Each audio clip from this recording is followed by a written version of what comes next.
कथेमध्ये काही अपराध होत असतात आपल्याकडून.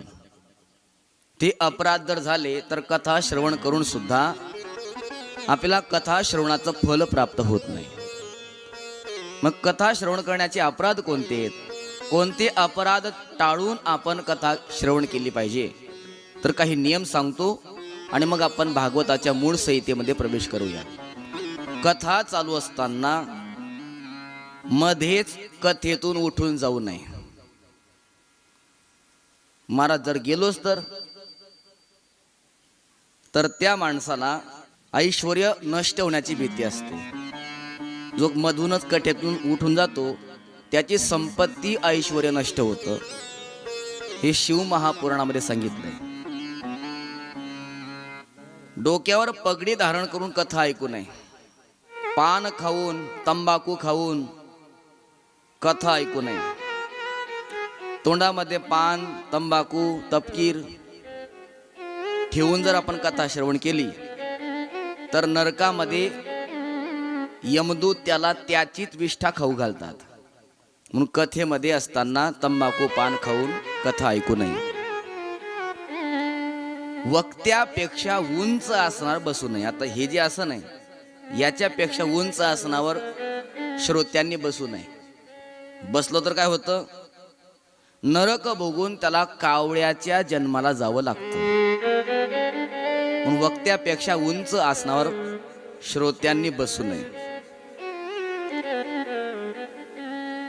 कथा श्रवण करत असताना कथा ऐकण्याकरता आपण आलात तर वक्त्याला योग्य प्रकारे नमस्कार करावा जागेवर बसूनच. जर नमस्कार न करता आपण कथा श्रवण केली तर त्याला नरक भोगून अर्जुन वृक्ष व्हावं लागतं. जो मनुष्य निरोगी आहे त्याला कोणताच रोग नाही, आजार नाही, पाठीचा नाही, मणक्याचा नाही, कशाचाच नाही, आणि तरी तो झोपून कथा ऐकतो तर त्याला नरक यातना भोगून त्याला अजगराच्या जन्माला जावं लागतं. अजगर होतो तो. वक्त्यापेक्षा उंच आसनावर बसून जो कथा ऐकतो त्याला गुरुपत्नी गमनाचं पाप लागतं. म्हणून वक्त्यापेक्षा उंच आसनावर बसू नये. जो पवित्र कथेची आणि वक्त्याची निंदा करतो त्याला 100 जन्म दुःख भोगून कुत्र्याच्या जन्माला जावं लागतं. कथा चालू असताना जो कथेमध्ये घाणेरड्या गोष्टी करतो त्या घाणेरड्या गोष्टी करणाऱ्याला घोर नरक भोगून गाढवाचा जन्म प्राप्त होतो. म्हणून कथेमध्ये घाणेरड्या गोष्टी करू नये. हा नियम तुम्हाला आणि मला दोघांकरता आहे. तुम्ही सुद्धा गप्पा मारायच्या नाहीत आणि मी सुद्धा कथा करण्याकरता बसतोय तर मी सुद्धा कथाच केली पाहिजे. कथे व्यतिरिक्त दुसरं काही सांगू नये, इतर गोष्टी करू नये. भक्ती ज्ञानाविरहित इतरा गोष्टी न कराव्या. गावामध्ये कथा चालू असूनही जे लोक कथा ऐकत नाहीत त्यांना नरक यातना भोगून रानडुकराचा जन्म प्राप्त होतो. कदाचिन्नापि शृण्वन्ति कथामेतां सुपावनीं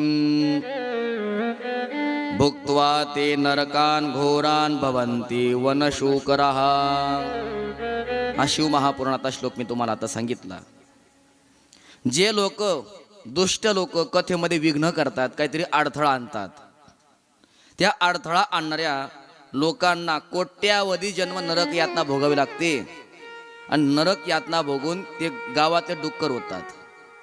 म्हणून हे कथेतले काही अपराध आहेत. हे अपराध टाळून आपण जर कथा श्रवण केली तर त्याचं विशिष्ट पुण्य माणसाला प्राप्त होत असतं. बोल भागवत भगवान की.